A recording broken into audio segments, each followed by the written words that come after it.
98, David. Yeah, God, it feels like 25 years ago now. It feels like forever, but I mean, like I sort of said to Wolf, it was. I always think there's like a little bit of karma kind of at play within this, because it sounds awful, but I was selling drugs for years before I ever had an addiction issue with them, and kind of I used to.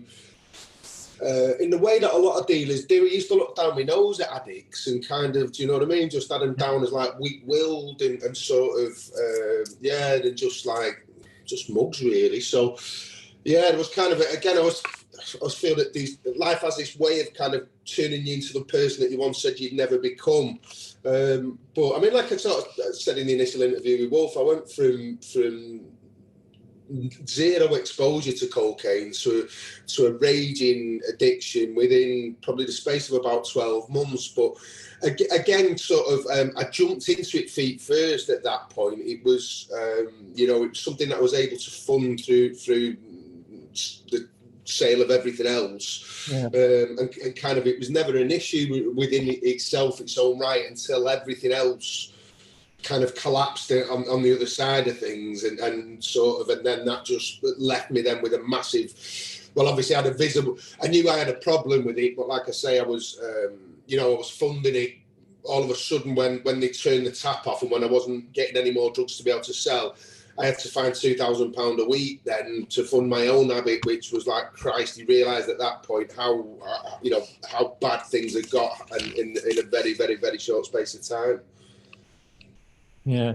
So when you made the move from Manchester under the circumstances you've described, which was quite a story, had you stopped using cocaine at that stage? No. I mean, nowhere near the extent that I was, because like I say, I was having to sort of to buy it and to fund it, but also as well, particularly the last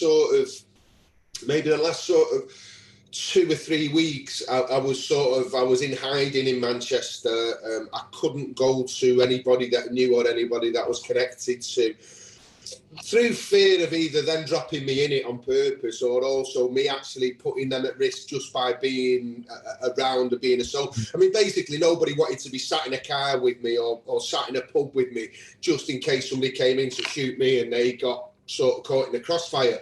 So I mean, like, literally the last sort of month I was in Manchester, I mean, there was places where I'd used to spend thousands and thousands of pounds a week on champagne and living all this horrendously sort of lavish lifestyle. But then last sort of 2 or 3 weeks, I would walk in and they would ask me to leave. They would just say, it's nothing personal, but we just don't want the trouble that's associated with you bringing it into this environment, because of fear of customers and staff and all that stuff. So literally, I couldn't hang my hat anywhere in Manchester for the last sort of 3 or 4 weeks.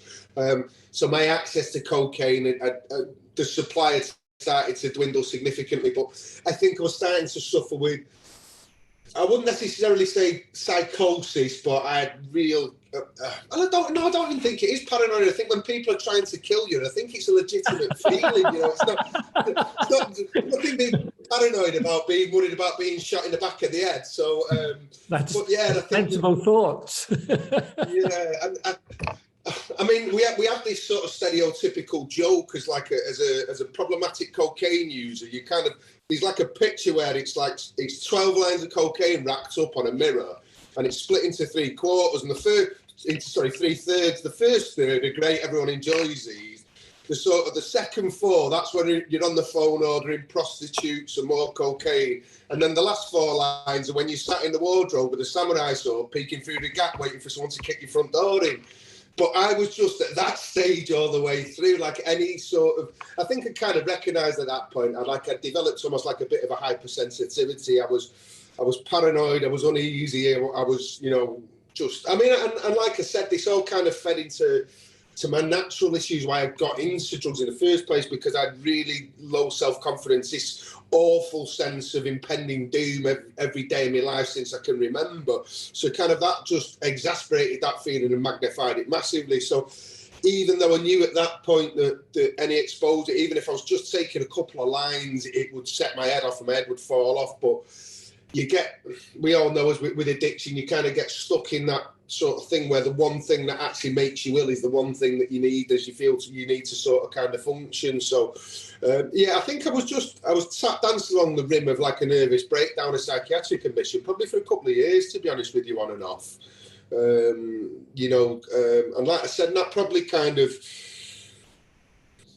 yeah, probably took me about even afterwards, even after I'd sort of got myself together, probably took me about 3 years or so just to get the anxiety down to a manageable level where I wasn't having to self-medicate with something just to kind of cope. I mean, again, it's a weird one because this is sort of what recovery's given me. It's allowed me to recognise that this feeling that I've had all my life is just anxiety. Now, that's just a collection of symptoms that we give a name to, but it's a label for something to put on. So when I wake up in the morning and I feel like that, I don't have to think, oh, well, what's causing it? What's the reason? What's going to happen? I just know, oh, today's an anxious day. So I kind of recognise the feeling, then I just dial my caffeine intake down, dial my nicotine intake down, try and make sure I get a run in there, all this stuff to kind of manage that.